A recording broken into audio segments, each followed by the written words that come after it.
All right, Sean Patel here with the legendary Hall of Famer Roy Jones Jr. Roy, I know you got your fighter Kevin Newman fighting this weekend. Good fight against Elijah Garcia. Very good fight. Yeah. Very good fight. Elijah Garcia is a good up-and-coming prospect. Kevin may look for the opportunity. There it is. You know, Elijah's defense isn't the best. I know. And Kevin's offense is the best. So. Yeah. How do you feel that plays? How do you feel your fighter will exploit that on Saturday? I think he's going to exploit it every way possible. You know, he's the faster guy, he's the stronger guy, he's the bigger guy. I think they're going to exploit it every way possible. But we'll see. Elijah's a great fighter. Not a great fighter, but a good fighter up and coming, a great prospect, and we'll see what happens. You know, Kevin still looks like a young 34. He does. He is a young 34. That's a good thing about him. So, as long as he stays young, we'll be all right. What do you think he's improved on under you over the years that can make him the best version of Kevin Newman? The IQ. The IQ has risen tremendously since I've had him. So the IQ is the biggest thing. The thing we've been working on most is to put the mindset with the IQ. What does that mean from like a technical X's and O's aspect for him? Because he's always been a good athlete, a good athletic fighter with talent, but not always able to put it all together to get to a championship level. Because being a good athletic fighter, not having a plan or a concept, does you no good. It's like you're having a fast car, but you don't have a map how to get to California. What good is that going to do you? When you get a map to get to California, now you know how to navigate your way to California with that fast car. You can probably get that faster than most people because you have a map and know where you're going now. But without a map, you just run in circles. When I got him, he was just a map. He was just a fast car running in circles. Now he understands. What do you think he could do in this 168-pound division? What do you think a win would mean? Really, to be honest with you, if he wanted to, if his mind is right, he could dominate the 168 division. He's got the fastest hands. He's actually the most talented, the most gifted, and with a plan, if he gets his mind right, he could dominate this division easy. You've seen Lester Martinez, those guys, Diego Pacheco, and Hamza Shiraz. There's some good fighters to him, get it wrong now, but if this guy wants to dominate the division, he can. But when they get up in age, it becomes more about what their heart wants to do. If his heart wants to do it, he can. This is a must-win fight for him, Must right? win.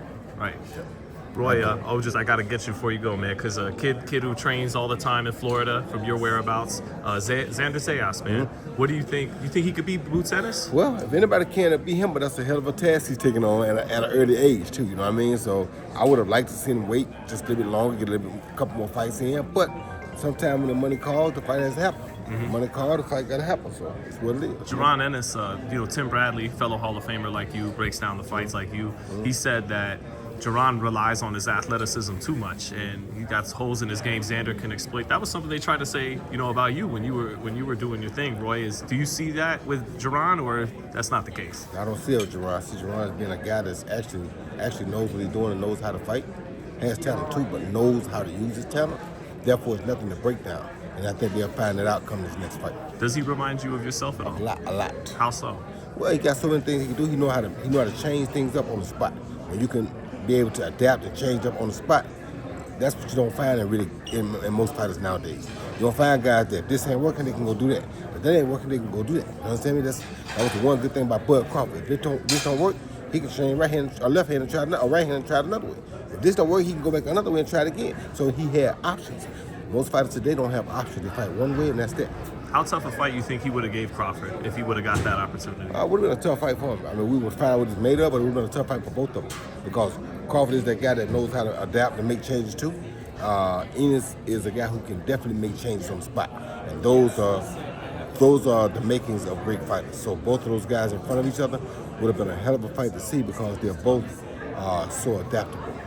What's the right way to describe a fighter like you or Jaron, where it looks like maybe he's breaking the rules, but he's really being creative and dynamic? He's smart enough. He understands enough.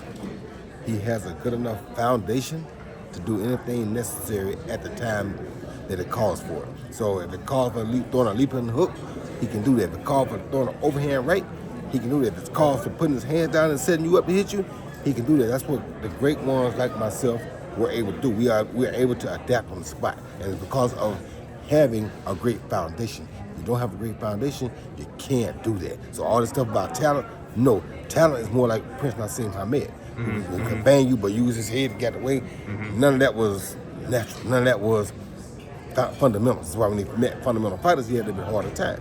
What we do is fundamentally inclined. It's not just talent. It's not just luck. It's not just going through motion. It's fundamentals. Because people think sometimes, like you mentioned with Prince Nassim, defensively, like that he doesn't wear shots sometimes, Jaron Ennis. Maybe more than you did at times in your prime. He does, but still, he's doing it. What he's doing off of his fundamental learning. It's not like he's just going off talent doing it. That's his fundamentals. Trust what I tell you. He's got a great jab. He got a great everything Body because he's shots. fundamentally sound. In what fashion do you think he beats Zayas? Well, it's going to be a tough fight because Zayas is a little tall, I think. And anytime you fight a guy tall like Zayas, he's going to be a problem. But I think if he just sticks to his game plan, he makes the necessary changes when it's time to make them, he'll be fine. And lastly, Roy, guys, you and Dre got to get him on the show. Hall of Game. The Hall of Game you got with Andre Ward, man. How's that been for you? It's been going good. I enjoy it. I love it. Matter of fact, we had Xander on there. That's where I know Xander from. Well, actually, no, I know Xander from. I had a guy to fight Xander not long ago, and I found out how good Xander really is. So Xander is a good fighter, but I don't know if he's on Boots level yet. What's the best advice you could give him if he's heading into it? Just keep trying to advance. Keep learning your craft. Keep studying your craft. Keep working on your repertoire, because having a deep repertoire is what it's going to take to beat a guy like Boots, because Boots has a great repertoire. Thank you, Roy.